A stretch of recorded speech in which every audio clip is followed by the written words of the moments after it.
안녕하십니까. 신천식의 이슈 토론입니다. 오늘은 초선 의원이 바라보는 한국 정치의 현실에 대해서 이야기 나누고자 합니다. 오늘 나오신 분 소개하겠습니다. 자기소개 한번 해주시죠. 네, 대전 대덕구의 정용기 의원입니다. 반갑습니다. 티트 독자 여러분. 대덕구민 또 대전 시민들에게 인사 한번 좀 해주시죠. 뭐. 예. 네, 부쩍 추워졌습니다. 또 시기적으로도 연말입니다. 그래서 추운 날씨에 건강들 잘 챙기시고요. 그리고 연말 한 해 마무리 잘 하시기를 바랍니다. 저는 지금 방금 우리 신 박사님 말씀하셨듯이 이제 초선 의원으로 열심히 국회에서 의정 활동하고 있습니다.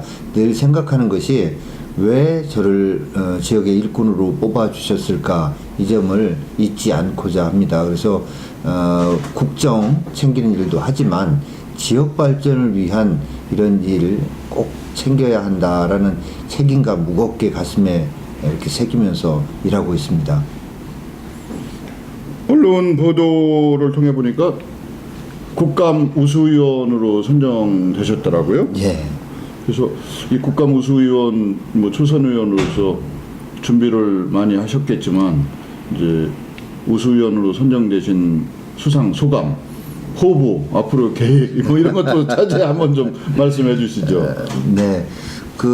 아무튼 국감 우수위원으로 뽑힐 수 있었던 것 자체가 주민들께서 관심 가지고 성원해 주셨기 때문에 나름대로 열심히 제가 할 수 있었던 거라고 생각이 돼서 주민 여러분들과 함께 기쁘게 생각하고 뜻깊게 생각을 합니다. 또 개인적으로는 그 국정감사 기간 중에 사실 저희 아버지께서 세상을 떠나셨습니다. 그래서 뭐 개인적 슬픔이 있지만 상 치르고 바로 뭐 나라 일이 어떤 면에서는 우선이라고 생각을 해서 국감에 성실하게 임했고 대안을 좀 제시해 보려고 했습니다. 그냥 비난하고 질책하고 질타하는 이런 것이 아니어야 된다라는 거 하고, 구청장 8년을 하면서 결국은 가장 중요한 것은 신뢰고, 신뢰를 확보하는 것은 투명한 행정, 투명한 국가 경영에서 신뢰가 생겨난다는 이런 생각에서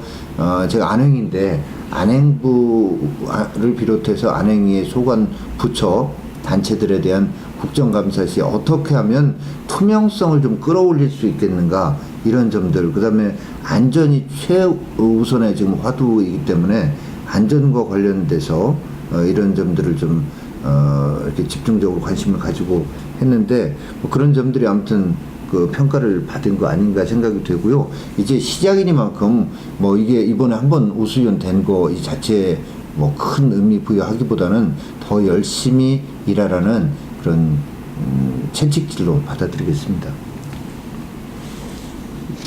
말씀하셨듯이 집안에 이제 아버님을 여의시고 어려운 일이 있음에도 불구하고 국감 우수위원으로서 국회의원으로서의 본분에 충실하셨다. 저희도 그런 점 높이 사고 있습니다. 감사합니다. 이제 초선 의원으로서 여의도를 가보시니까 어떻습니까? 여의도 밖에서 바라본 여의도의 모습, 우리가 뭐 오늘 이야기할 주요 주제이기도 합니다만, 네. 그 여의도를 저희가 한마디로 어떻게 얘기하기는 참 어렵습니다만은, 네. 뭔가 부정적이고, 네. 뭔가 건설적이지 못한 그런 측면을 많이 갖고 있는 것이 여의도에 계신 국회의원들의 모습이다, 뭐 이렇게 얘기를 하는데, 실제 가서 보니까 어떻습니까? 네, 아무튼 여의도 하면 그 여론조사를 이렇게 해보면 국민들이 제일 믿지 못하겠다. 아까 제가 신뢰 말씀드렸지만 못 믿을 사람들이 제일 많이 모여 있는 곳, 실여의도를 이렇게 인식을 하고 있지 않습니까? 국민들의 불신의 대상이 돼 있다, 국회가. 뭐 이게 좀 엄연한 현실인데, 그 원인 왜 그런가? 국회의원들 스스로 자초한 면이 일단은 가장 크겠죠. 그런 점에서 통렬한 반성, 요즘 뭐 혁신 합니다만은 혁신 이런 것들이 필요할 것이고, 또 하나는 저는 좀 부탁드리고 싶은 것은 언론, 또 우리 국민들께도 간곡히 부탁드리고 싶은 것은 그럼에도 불구하고 이 정치라는 기능이 없을 수가 없고 이 정치라는 기능이 잘 되어져야만 그나마 뭐 이제 이 공동체가 이 통합이 되고 어떤 같은 방향으로 나아가지 않겠습니까? 근데 그걸 누가 하느냐? 어쩔 수 없이 국민이 뽑은 국회의원이 할 수밖에 없는 거거든요. 그래서 국회의원들을 전체를 다 이렇게 그 정말 무슨 막 몹쓸 인간들 뭐 정말 뭐보다도 못한 막 이런 걸로 다 그렇게 매도하고 다 경원시하고 이러는 거는 결국은 우리 국민들을 위해서 바람직한 게 아니다. 그래서 조금은 거기에서 일어나는 어떤 새로운 변화의 이런 움직임 이런 것들에 대해서 좀 관심 가져주시고 성원도 해주시고 이럴 필요도 있지 않나 싶고요. 저 조금 말씀 좀 드리면 예. 보니까 국회 어떠냐고 이제 하셨는데 이제 국회 본연의 기능은 국민의 입장에서 정부를 그 뭐 건설적으로 견제하고 비판하고 뭐 감시하고 이렇게 하는 거 아니겠습니까? 근데 그렇게 하기 위해서는 첫째 필요한 것이 뭘 알아야 면장을 한다는 얘기도 흔히 있지만 저도 이제 구청장 하면서 지방의회도 봤지만 의원분들이 전문성이 좀 떨어져요. 그러니까 정부를 견제하려면 그 정부 못지않은 실력과 정보와 뭐 이런 것들이 있어야 되는데 그런 면에서 이제 전문성이 부족하다라는 걸 의정활도 몇 달 안 됐지만 느낍니다. 근데 이것도 의원들만 탓할 것은 아닙니다. 미국 같은 경우에 의원들의 전문성을 강화시키기 위해서 상원의원 밑에 보좌진들이 정말로 많잖아요. 근데 우리 같은 경우는 1년에 보좌진이 받는 월급만 합쳐도 뭐 5억이니 뭐 이걸 질타하는 식으로만 하잖아요. 근데 제대로 전문성을 국회의원 하나하나가 전부 다 전문가여서도 안 되고 그럴 필요도 없습니다. 그보다는 전체 제너럴리스트로서 국민 전체의 가치와 이 어떤 이런 가치 배분의 균형 감각 이런 것도 중요하고 그러기 위해서 전문적 보좌 인력이 필요한 건데 그런 면에서 우리 국회의원들한테는 아직도 제가 볼 때는 부족하다 그런 게 예, 알겠습니다. 뭐 구조적으로 행정부가 강하고 입법부가 약한 강행정부 약 입법부 이런 시스템이 저희 대한민국 국회에도 해당이 되는 것 같습니다. 그럼에도 불구하고 지역민들의 기대, 국민적인 바램을 제대로 소화해내는 그런 국회의원들도 많이 계십니다. 일부 몰지각한 의원들의 그 부정적인 행태가 국민들 눈에 나쁘게 비춰져서 그렇겠지만 뭐 대부분의 선량들은 이름 그대로 선량한 선출직으로서의 역할을 충분히 하고 계실 거라고 이렇게 믿으면서 이제 밖에서 여기들을 보시다가 직접 일원이 되셔서 내부에서 보시게 됐지 않습니까? 그래서 몇 가지만 좀 한번 여쭤보겠습니다. 지금 이제 전문성 부족에 대해서는 말씀을 하셨는데 이제 국감이나 인사청문회에서 볼 때마다 저희가 의원들의 부정적인 행태 중에 대표적인 것이 이유 없이 윽박 지른다든지 호통을 친다든지 그리고 그 안에 내용은 보면 언론에서 국민들도 알고 있는 내용 정도에 지나지 않는단 말입니다. 그리고 중복 질문을 거듭한다든지 그리고 자기는 질문하고 답변은 듣지도 않고 이석을 한다든지 이런 것이 국민들 눈에는 밥값을 못하는 국회의원으로 비춰질 수도 있는데 그런 모습에 대해서는 어떤 생각을 하시게 됐어요? 네, 그런 부분들이 아직도 있죠. 그런데 과거에 우리 뭐 청문회 스타, 국감 스타 이랬는데 요즘 스타가 안 나오잖아요. 근데 그거는 잘 역설적입니다. 그러니까 통 국감 하는 의원에 대해서 질타를 하면서도 언론에서도 그렇게 하는 사람 또 어떤 보여주기 위해서 무슨 그 질문할 때 뭐 정말 질문과 별로 관련도 없는 저기를 가지고 나와가지고 심지어 동물을 데리고 나와서 이렇게 하는 사람한테 집중이 되니까 의원들도 이제 또 그렇게 표를 시켜서 이렇게 한 건데 아무튼 자연적으로 조금 정화가 되고 있다. 그래서 이번에도 그런 식의 좋게 말하면 그런 그 국민들 눈에 벗어나는 그런 저기를 한 국감의원이 없었고 좀 부정적으로 말하면 국감 스타가 없었다. 튀는 의원이 없었다. 이런 얘기죠. 그러니까 필요 없이 튀면은 오히려 자기한테 마이너스다. 이제 국민들 이게 처음 청문회 할 때는 막 뭐 집어 던지고 막 이러면은 그게 저기였지만 이제는 국민들이 그런 걸 싫어한다라는 거를 국회의원들도 아는 거죠, 뭐. 네. 알겠습니다. 이제 입법부의 문제점이라고 해서 제가 여러 가지를 적어가지고 나왔는데 오늘 신문 보니까 저는 집에서 동아일보를 보고 나왔는데 법정 시한 내 예산을 통과시켰다 뭐 이렇게 나와 있더라고요. 예. 그 밤에 오늘 아침에 12시 넘어서 저하고 통화한 거 보면 그때 내려오신 겁니까? 어떻게 예, 됐어요? 어제 그 예산이 어떻게 통과됐나 국회에서 그 얘기도 좀 해주셔야겠네요. 네, 그러니까 예. 뭐 12년 만에 어떻게 보면 당연히 할 일을 했는데 워낙에 그동안에는 비정상이 정상으로 이렇게 됐었기 때문에 이번에 정상적으로 되다 보니까 이게 뉴스거리가 되는 이런 참 신기한 저기 상황입니다. 근데 아무튼 뭐 어제 밤 12시까지 처리하면 됐었는데 11시 뭐 경쯤 해서 한 1시간 남겨놓고 마무리가 됐으니까 법을 지켰다는 데 일단 의미가 있는 거고요.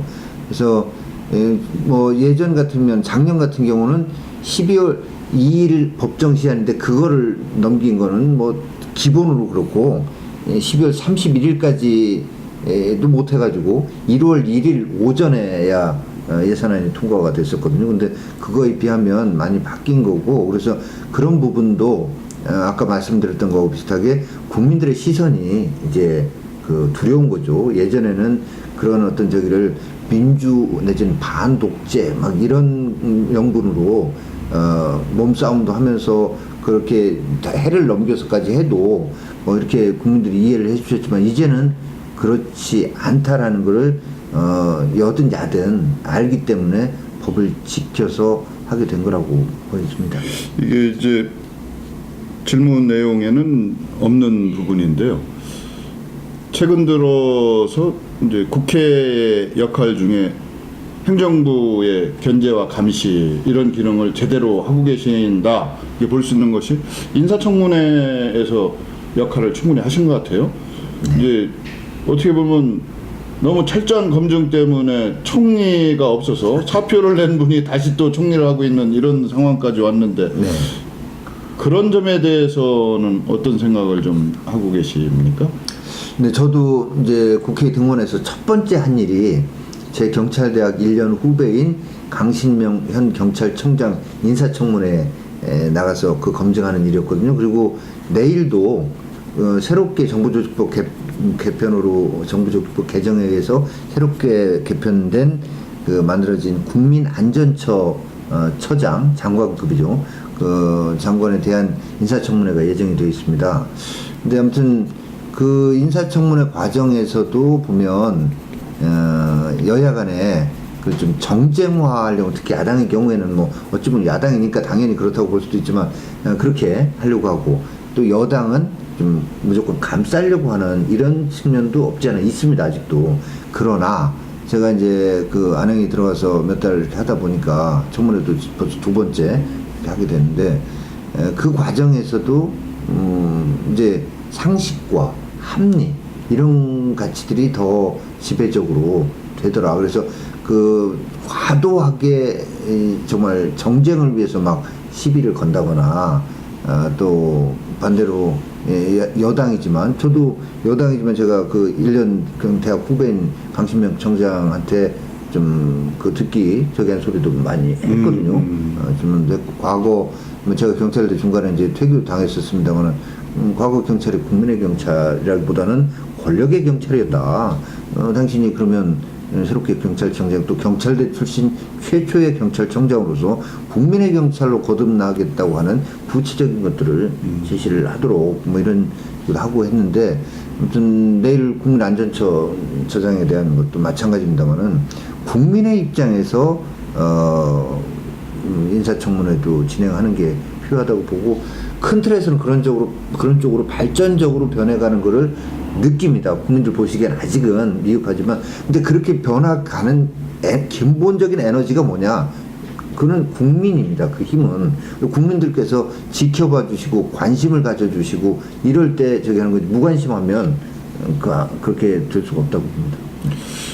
이제 정치인만 국한된 문제는 아니기도 하고 사회 전반적인 문제하고 같이 연관되어 있다고 볼 수 있는데 이게 불법 정치자금 문제, 부정연로 뭐 이런 이야기들이 많이 나오지 않습니까? 얼마 전 뭐 철피아 얘기도 나오고 거기에 또 의원들이 관여가 돼서 뭐 일부는 법적인 어떤 조치도 받고 있고 또 재판이 진행 중인 걸로 알고 있는데 이런 연결고리를 뭐 끊어야 국회가 제대로 역할을 하고 국회의원들이 제대로 대접을 받을 수 있을 것 같은데 그거에 대한 어떤 방안이 개인적으로 있으시다면 한번 말씀을 좀 해줘보시죠. 근데 정치를 하는데 과거처럼 돈이 들지는 않습니다. 그러나 분명히 돈이 또 듭니다.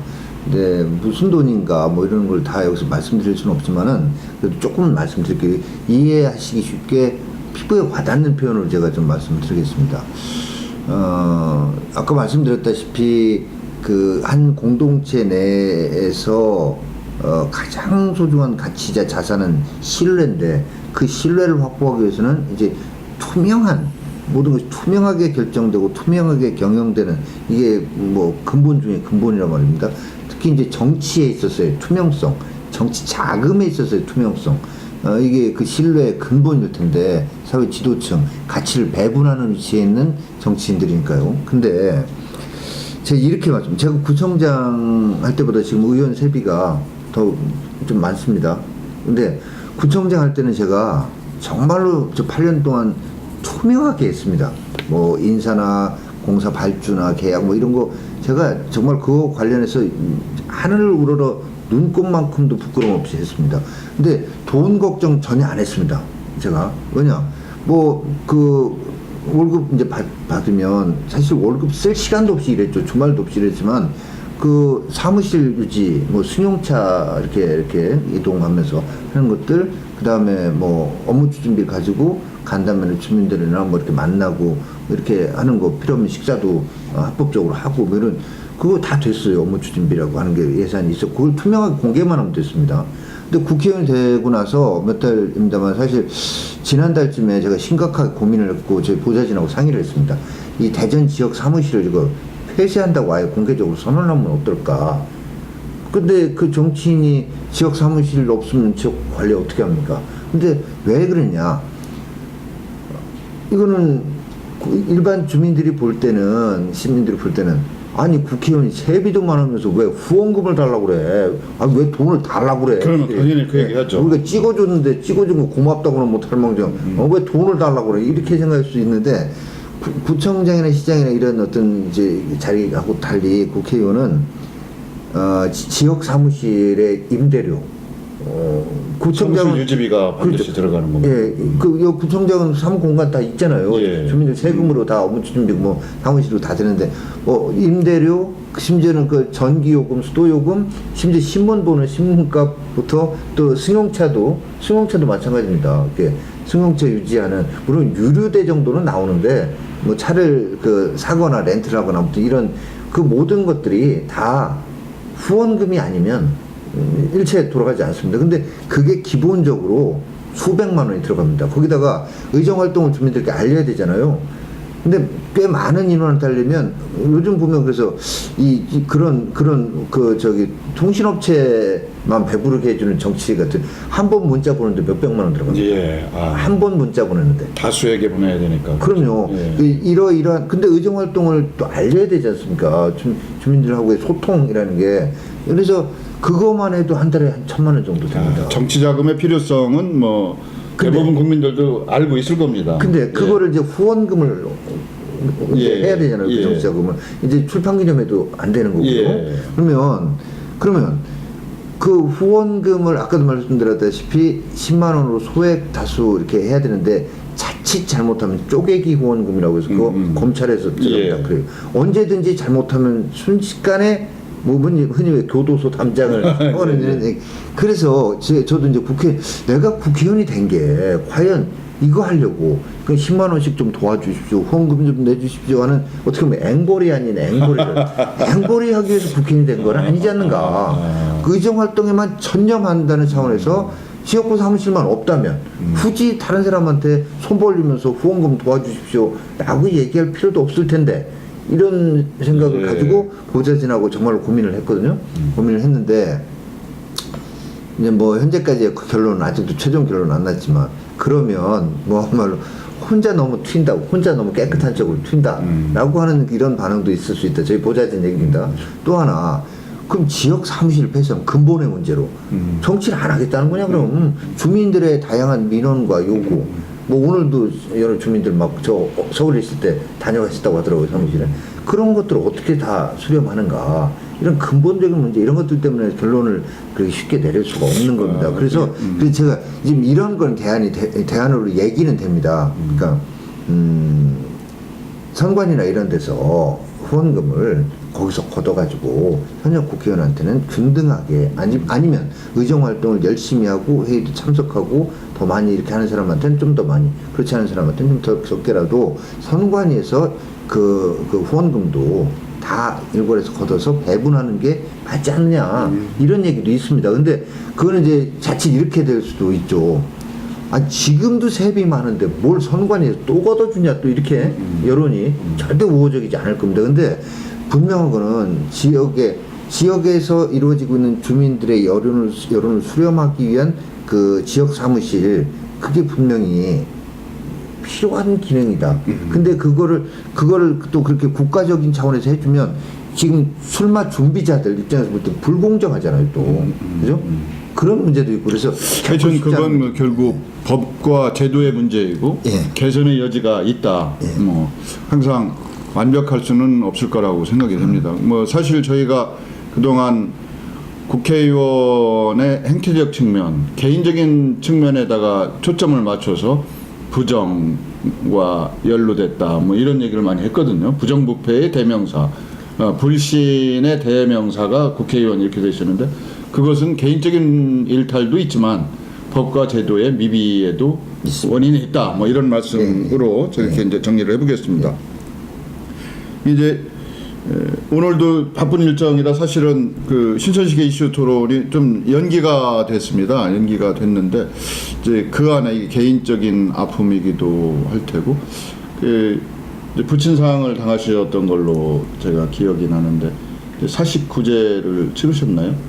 예. 아까 언뜻 들 때 그때도 아버님을 제대로 제 마음속에서는 뭐 영원히 떠나보낼 수 없겠지만 그 어떤 도리를 다 하지 못했다, 이런 안타까운 얘기를 하시더라고요. 예, 이제 그래서 사식구제는 참여를 하셨습니까? 네, 그래서 뭐 돌아가시고 나서 되게 이제 7일마다 초 7일 뭐 27일 해서 하는데, 그 일제 초제부터 육제까지는 국회 일정 때문에 참석을 못했고요. 마지막 그 사식구제 하는 날은 참석을 했습니다.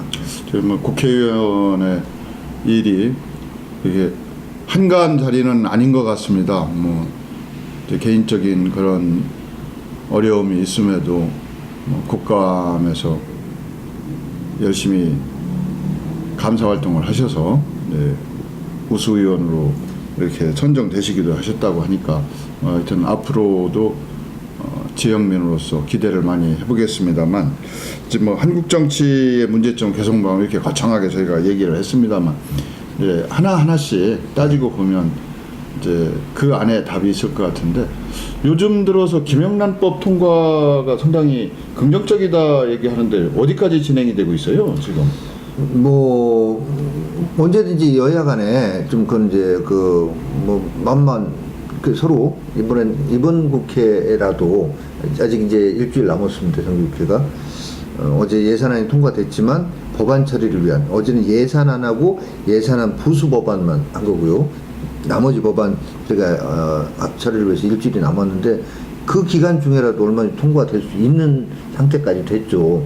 그 국민적 공감대도 있고. 그래서 저는 뭐 반드시 통과돼야 되고 그 법이 시행돼야 된다고 봅니다. 근데 다만 거듭 말씀드렸다시피 그 100만 원 이상 받으면 예. 뭐가 됐든 이유가 뭐 대가성이 있건 없건 그 불법행위로 이렇게 하자는 건데 아까 말씀드린 구조적으로 지역구 사무실을 유지하는데 들어가는 그러니까 어떤 분들은 그런 생각을 하세요. 국회의원이 활동하는 데 들어가는 돈으로 그러니까 사람 만나고 뭐 이런 데 들어간 그런 거는 아니 그런 거 빼고요. 아까 말씀드렸다시피 사무실의 필수적인 그 경비 하고 유지관리비 예, 하고 주민들한테 어떤 SNS나 이런 걸 통해서 SNS라기보다는 그 문자 메시지 모바일 이런 걸 통해서 하는 이런 거 하는데 들어가는 돈만 해도 한 달에 1,000여만 원이 예. 들어가는 이런 상황을 아예 그런 건 몰라라 네가 알아서 할 거지 라고 해놓으면 어디선가 그래서 이제 이 출판기념회가 오세훈 선거법 예. 이후에 그렇게 편법적으로 막 돈을 모으는 수단이 됐고 어떤 분들은 그래서 필요한 경비를 조달하는 정도가 아니라 그걸로 완전히 막 진짜 돈을 축적하는 이런 식으로까지 했다는데 그래서 김영란법 저는 반드시 시행돼야 된다라고 생각하는데 그러나 국회의원을 누구라도 다 불법을 할 수밖에 없게 만들어 놓고 검찰에서 뭐 1년에 한 번 적절한 때 봐서 이렇게 여야 간에 균형 맞춰가지고 그 중에 몇 명 이렇게 하게 하는 이런 식의 저기가 되서는 안 된다. 그래서 국회의원이 국민의 불신의 대상인데 구조적으로 불신의 대상일 수밖에 없게 만들어 놓고 예, 이렇게 해서는 안 된다. 그런 외부적인 환경적 요인도 예. 개선이 돼야 되겠지만 그러나 이제 국회의원들이 스스로 변화하려고 하는 의지를 보인다는 것이 예를 들면 김영란법의 통과 같은 거라고 생각이 돼요. 그런 부분에 있어서도 여야가 힘을 모아서 국민이 기대한 대로 처리를 해주시면 또 그 다음 그러고 우리가 이렇게 노력을 하고 있으니까 나름 또 이렇게 좀 개선을 해주십시오. 요구도 합당하지 않을까 생각이 듭니다. 물론입니다. 네.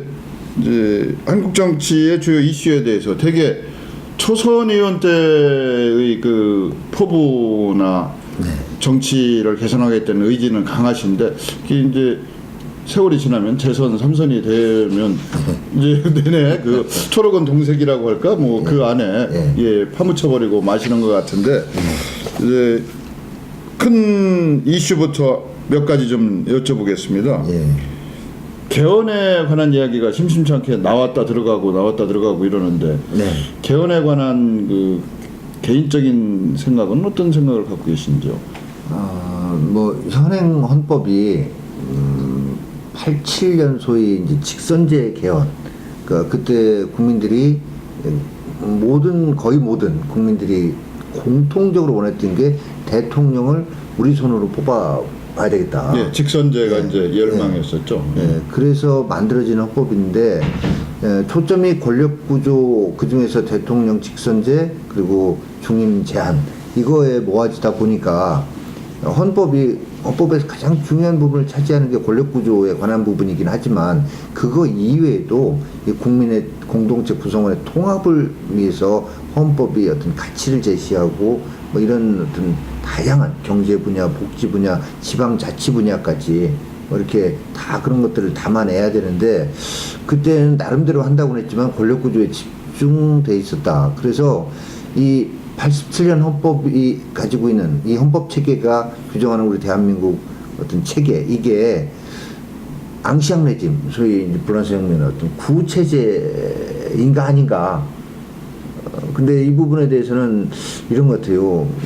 뭐 학계 또 그 뭐 정치계 이런 쪽에서는 다는 아니지만 많은 분들이 다수의 분들이 그 87년 헌법 체제가 변화돼야 된다. 실제 대한민국의 현 체제하고 헌법이 87년에 규정하고 있는 이 체제가 좀 이제 맞지 않는다. 이제 내 그 지체 현상이 있다.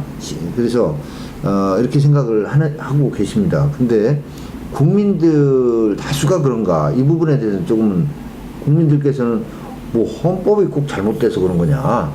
이렇게 개헌의 필요성을 국민들이 아직 절감하고 계시지는 않은 것 같아요. 그러니까 이게 저도 분명히 저는 헌법에 어떤 좀 손볼 때가 됐다라고 생각을 합니다. 근데 이거는 국민이 동의하지 않으면 안 되는 부분 아니겠습니까? 그래서 예.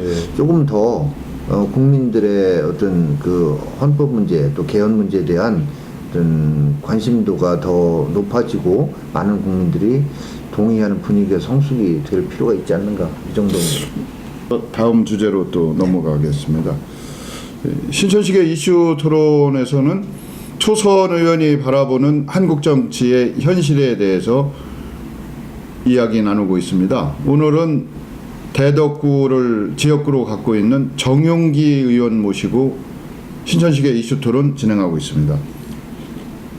최근에 핫 이슈 중에 하나가 공무원 연금 문제거든요. 예.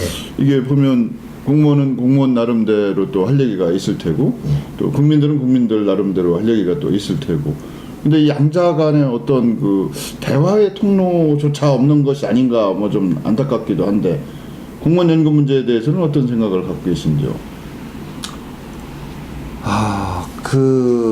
아무튼 두 가지를 다 어떻게 보면 지금 모순되는 이 두 가지 얘기가 다 맞는 얘기죠. 그건 뭐냐면 이대로 계속 갈 거냐? 그건 아니다. 이대로는 안 된다. 감당을 할 수가 없다. 또 미래 세대에 이대로 설령 힘겹게 갈 수 있다 하더라도 미래 세대의 이 모든 짐을 떠넘기는 게 과연 맞는 것인가? 이거 아니다. 이거는 다 동의합니다. 근데 이제 지금 공무원들이 가지고 있는 어떤 불만 뭐 이런 부분에도 상당히 일리가 있다. 그래서 이걸 어떤 선에서 절충하는 방법을 찾아내야 되지 않겠습니까? 이렇게 떨어져 있는 거를 결국은 요 선에서 만나게 할 거냐, 여기서 만나게 할 거냐, 어디선가 그렇죠. 만나야 되지 않겠습니까? 그래서 이제 제가 이제 아무튼 정당에 속해 있으니까 뭐냐면 저희 당에서는 그 연금 개혁안을 내놨습니다. 그래서 저는 얘기하는 게 제가 안행위 그 소관도 상임입니다. 예. 그래서 야당안도 그러면 좀 내달라. 어차피 국회에서 이건 입법적 차원에서 결정해야 되는 문제니까 야당안을 내주면 야당하고 여당안을 가지고 국회에서 논의를 해보자. 뭐 이런 얘기입니다. 근데 이제 순서의 문제라고 봐야 되는데 모르겠습니다. 야당에서는 이 자기네 안을 지금 안 내놓겠다. 사회적 대타협 기구부터 만들고 그 다음에 내놓겠다 이런 건데 사실은 이런 저희 쪽에서 보는 저기는 책임 있는 정당으로서 우리가 내놨으니까 야당도 내놓고 국회에서 논의를 시작하고 필요하다면 또 거기에 뭐 노사정 하듯이 노사민정 하듯이 또 무슨 사회적 타협기구도 이후에 또 생각을 해볼 수도 있는 거 아니겠는가 하는 이런 차원이거든요. 그러니까 아무튼 공무원들의 입장 이해합니다. 저도 구청장 8년을 했지 않습니까? 박봉해요 사실은. 구청장님도 연금 대상 아니시죠? 아닙니다. 예. 그리고 참 이번 기회에 박사님 여기서도 예. 좀 말씀드려야 되겠어요. 지역에 이렇게 다니면 예. 저한테 이래요. 아니 그래도 이제 앞으로 뭐 죽을 때까지 120만 원씩 연금 받네 이러시는데 예. 아닌 거를 아직도 거의 대부분의 주민들이 모르세요. 제가 아니라고 그러면 이거 뭐가 아니냐고 그래요. 근데 국회의원 연금 말씀하시는 거죠? 예. 근데 19대 국회의원부터는 제가 지금 19대 국회의원인데 일체 없습니다, 그게. 그러세요? 예. 그러니까 18대 이전까지 국회의원 하신 분들은 뭐 지금 이제 예전까지 똑같이 120만 원 아닙니다. 뭐 좀 이렇게 소득이나 뭐 경제적인 그에 따라서 좀 차등을 두기로 했다는데 저는 어차피 해당 사항이 없어 제가 관심도 없습니다만 이미 국회의원들은 연금에 대해서 진일보한 결정을 내리시고 계시네요. 그럼요. 예. 근데 이번에도 보니까 저희 국회 앞에도 공무원 노조에서 와서 이거 써가지고 서 있는데 당신들은 한 달만 해도 120만 원 받으면서 우리 이거 30년 해가지고 받는 200만 원을 왜 깎냐 이런데 120만 원 안 받는다는 사실을 좀 이렇게 알려주실 수 예, 알겠습니다. 근데 어쨌든 공무원들의 입장도 이해를 한다는 거죠. 그래서 지금도 제가 구청장 했었으니까 대덕구청 공무원 중에도 저한테 얘기를 합니다. 그 공무원 연금 문제는 그렇게 하시면 안 됩니다. 뭐 이렇게 하는데 아까도 말씀드렸다시피 이렇게 떨어져 있는데 이대로 계속 갈 수는 없는 거고 어디선가는 만나야. 예, 알겠습니다. 이제 행안의 안행위라고 합니까? 안전행정? 예, 안전행정입니다. 현재까지. 예, 안행위 소속이시고 또 기초지자체 대덕구청장을 2번 하셨죠? 네. 예. 그래서 기초지자체 지방의회 조직 구성에 관한 평소에 소신이 또 있으실 걸로 알고 있는데 기초지자체 이게 필요합니까? 기초의회도 필요한 겁니까? 뭐 이런 얘기를 좀 꺼낼 때가 되지 않았나 싶은데 어떠십니까? 저는 좀 더 큰 틀에서 한번 말씀드릴게요. 예. 전에 지금 조금 아까 박사님 말씀하신 것 차원에서는 제 답을 과거에도 이미 내셨죠. 했었습니다. 근데 조금 더 발전적으로 이렇게 말씀드리자면, 지금 이렇습니다. 국가, 중앙정부, 그 다음에 특광역시 도, 그리고 이제 시군 구, 근데 또 일반 시 중에 또 행정구가 있는 데 있어요. 그죠? 그러니까 선출직 구청장 아닌 구청장이 있죠. 예, 도 밑에 시가 있고 그 밑에 행정구의 구까지 있고 또 동이 있습니다. 예. 이러면 단계가 벌써 몇 단계입니까?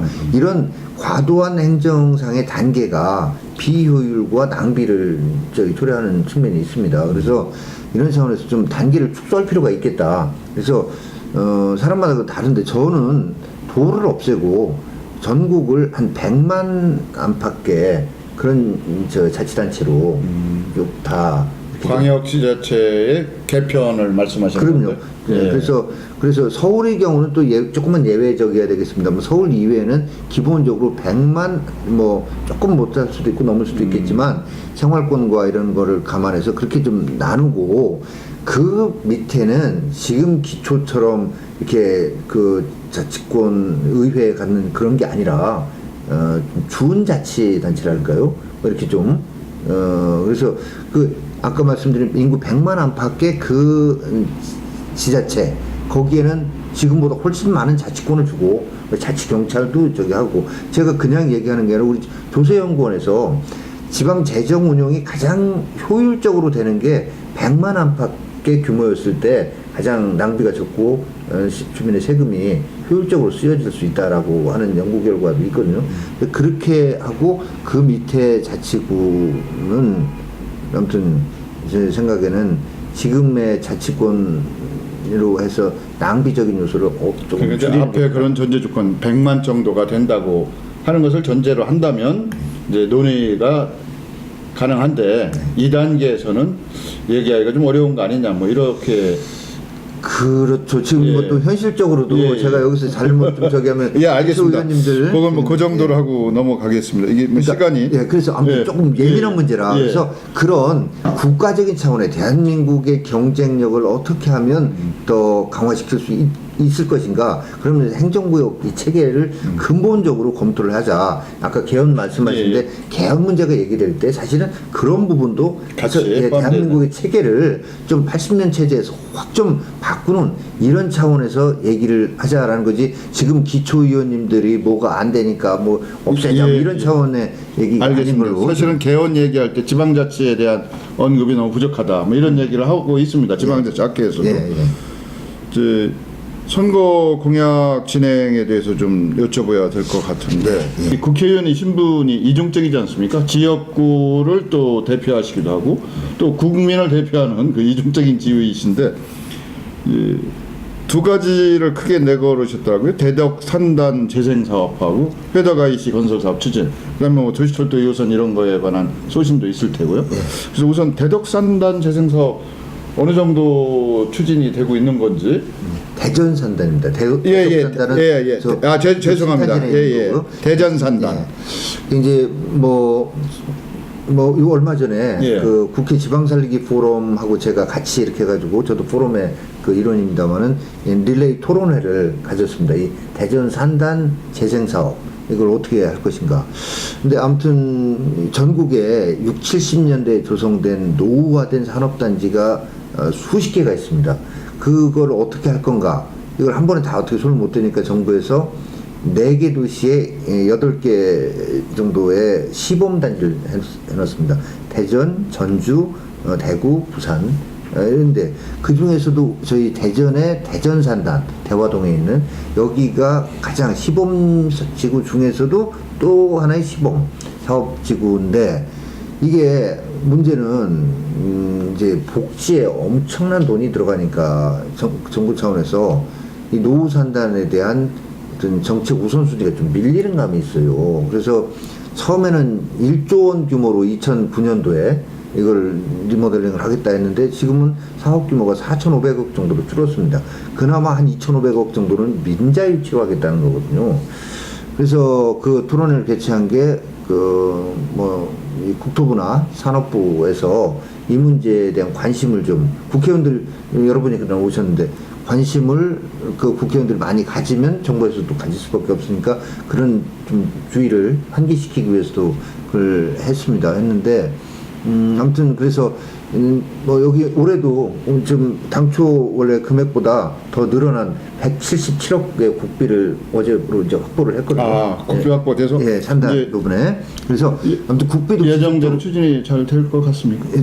하지만 예. 그 국비 차원에서는 제가 그렇게 해서 예정대로 이게 국비가 내려오도록 할 텐데 지자체 차원의 노력도 필요하다는 거죠. 이게 일종의 매칭 펀드식으로 가야 되는 건가요? 예, 매칭까지는 아니지만 어쨌거나 같은 금액 투자가 이루어져야 된다. 지방 정부에서. 예, 근데 저는 그걸 더 넘어서 이 사업이 이게 대개 노후 산단이 다 마찬가지입니다만은 옛날에는 변두리였어요. 옛날 대활이 아니었습니까? 근데 지금은 대전 시내 최중심이 됐지 않습니까? 다른 도시도 마찬가지인데 이거를 국가에만 이렇게 국비 달라만 할 게 아니라 그 지자체 제일 중심부가 됐으니까 어떻게 할 것인가 고민해야 된다. 그래서 나름대로? 제가 예. 권선택 시장을 제가 만나서 이 사업성이 없어서도 민간 자본이 안 들어오니까 사업성을 높이기 위한 우회적 조치를 먼저 하자. 그게 뭔가 평송 수련원 있는 둔산동하고 대화동을 어차피 도시계획 시설 결정이 돼 있습니다. 거기에 다리를 놓게 돼 있거든요. 시설 결정보다는 도시계획이 그게 돼 있습니다. 그러니까 언제 놔도 놓을 다리를 이거를 좀 놓자. 이 다리를 놓고 기반 시설은 좀 네. 하자 먼저. 그러면 그쪽에 어떤 가치가 높아지게 되면서 물론 어떤 분들은 그럼 보상 금액도 늘어날 거 아니냐 하는데 보상 금액 늘어나는 것보다도 그 전체의 가치가 높아지면서 사업성이 높아갔다. 그러니까 사업 추진의 어떤 윤활유 역할이 될 것이다. 예, 알겠습니다. 이제 회덕 IC 건설 사업 추진도 여쭤봐야 되는데 시간 관계로 도시철도 2호선 추진이 어떻게 보면 우리 정용기 의원님의 아이콘이 될 수도 있었어요.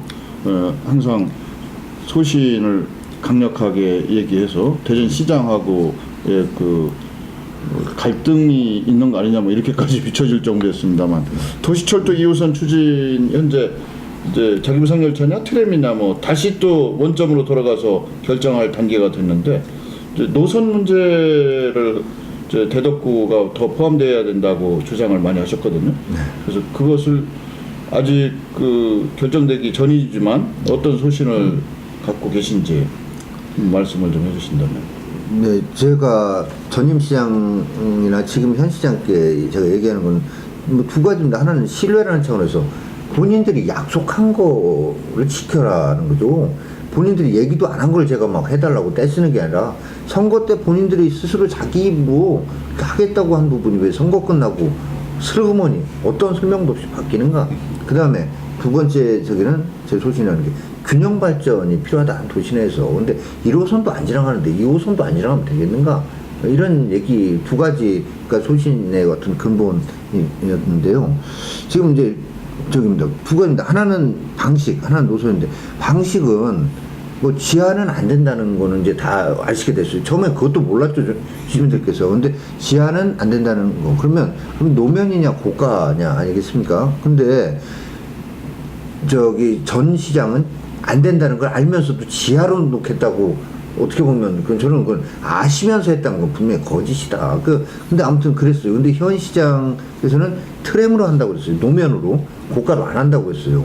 근데 지금 딱 되고 나서는 아니 150만 시민의 뭐를 책임지겠다고 하는 분이면 트램을 하자고 할 때 나름대로 교통 철학이 있어서 그런 거 아니겠는가. 그러면 본인의 철학을 시민들한테 시민 여러분, 선거 때도 제가 말씀드렸지만 이러이러한 제 철학이 있고 대전의 교통 체계를 이렇게 개편해보고 대전을 대중교통 중심 도시로 해보고자 이래서 저는 트램을 원하니 시민 여러분들께서도 한번 이 문제에 대해서 좀 더 깊이 생각을 해보십시오. 제 철학, 제 저기에 대해서 한번 귀 기울여 주십시오. 이런 설득의 노력 한 번도 없었다. 그럼 철학도 없이 그냥 저기 한 거인가? 이런 방식은 이제 좀 안타깝고요. 노선은 뭐냐면 이 현 시장께서도 그렇고 전 시장께서도 그렇고 대덕구 신탄진까지 도시철도를 연결하겠다. 충청권 철도라는 기존 철도가 전철화되는 사업이 국가적인 차원에서 검토되고 추진이 되고 있음에도 불구하고 표 때문에 신탄진까지 도시철도를 또 놓겠다고 그랬어요. 아니 나란히 또 놓는다는 게 말이 안 되잖아요. 그걸 선거 때는 그렇게 하다가 선거 끝나고 나니까 아니 전 시장께서도 그러더니 현 시장께서도 아직 발표는 안 했지만 슬슬 나오는 얘기가 대덕구 구간은 안 하고 뭐 어떻게 또 BRT로도 할 수 있다는 등 얘기가 이렇게 설명도 없이 바뀌는 거 이건 잘못됐다는 거죠. 그래서 저는 노선 문제에 대해서는 충청권 철도가 지금 예타 진행 중이니까 그 예타 결과를 보고 그게 안 되는 걸로 사업성이 없어서 안 되는 걸로 하면 약속대로 신탄지까지 도시철도를 해줘야 된다. 이거는 본인들이 약속한 거 아닙니까?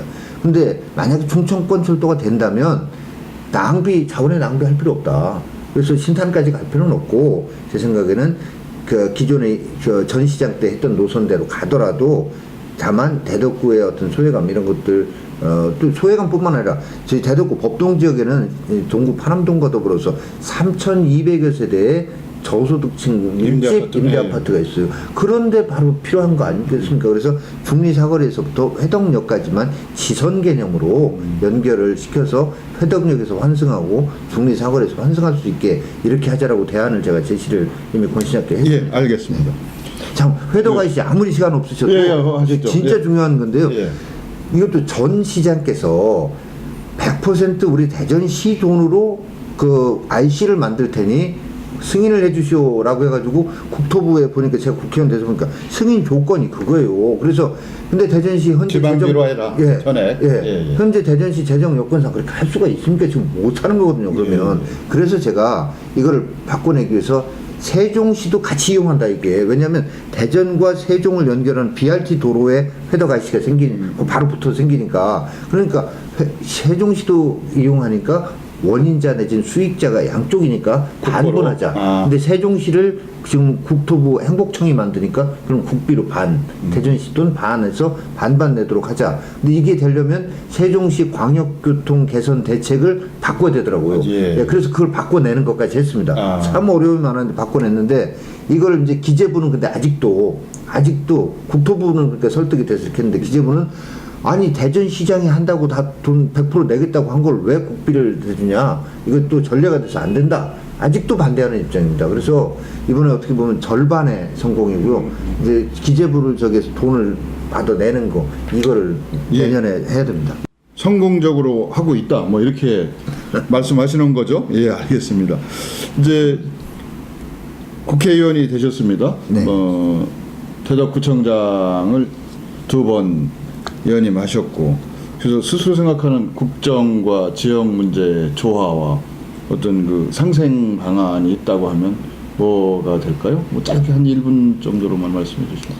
아무튼 지역 발전을 위한 일에는 여야가 따로 없고 국회의원, 시장, 구청장이 또 뭐 따로 없는 거라고 생각을 합니다. 그래서 우리 충청권이 특히나 그 가치 배분 과정에서 그동안 좀 소외된 부분이 있습니다. 그래서 여야를 넘어서서 이번에도 제가 그 회덕 IC 문제를 민주당 출신의 그 공주의 박수현 의원의 공주 터미널 연결도로 문제하고 같이 연계해서 같이 노력을 했습니다만은 그렇게 노력을 해 나가야 된다고 생각을 하고요. 앞으로도 무슨 지역 문제, 지역 발전을 위한 거 그렇게 하고, 또 국정과 관련해서는 국정은 뭐 그 여야 간의 의견이 대립되면 서로 치열하게 대립도 하고 토론도 할 수 있겠습니다. 그런데 그 문제와 지역의 뭐 문제하고는 또 별개라고 생각합니다. 예. 네. 신천식의 이슈 토론에서는 초심을 아직도 갖고 계시리라고 미루어 짐작할 수 있는 초선 의원이 바라보는 한국 정치의 현실에 대해서 이야기 나누고 있습니다. 예. 마지막으로 대전 시민과 대덕구민들에게 인사 한번 하시죠. 한 30초 정도만 해주시면. 네, 뭐 긴 말씀 드리지 않겠습니다. 열심히 최선을 다해서 하겠습니다. 왜 뽑아주셨는지를 잊지 않고 늘 가슴에 새기고 더 낮은 자세에서 더 많이 듣고 더 열심히 뛰겠습니다. 시민 여러분, 올 한 해 마무리 잘 하십시오. 감사합니다. 특히 우리 존경하는 대덕구민 여러분 감사합니다. 그리고 사랑합니다. 신천식의 이슈 토론에서는 앞으로 계속해서 초선 의원과 또 3선 이상 다선 의원으로 계신 국회의원 모시고 대전시정과 대한민국 발전을 위한 대안과 소신에 대해서 이야기 나눠보는 그런 자리를 마련하겠습니다. 장시간 동안 봐주셔서 감사드립니다. 고맙습니다.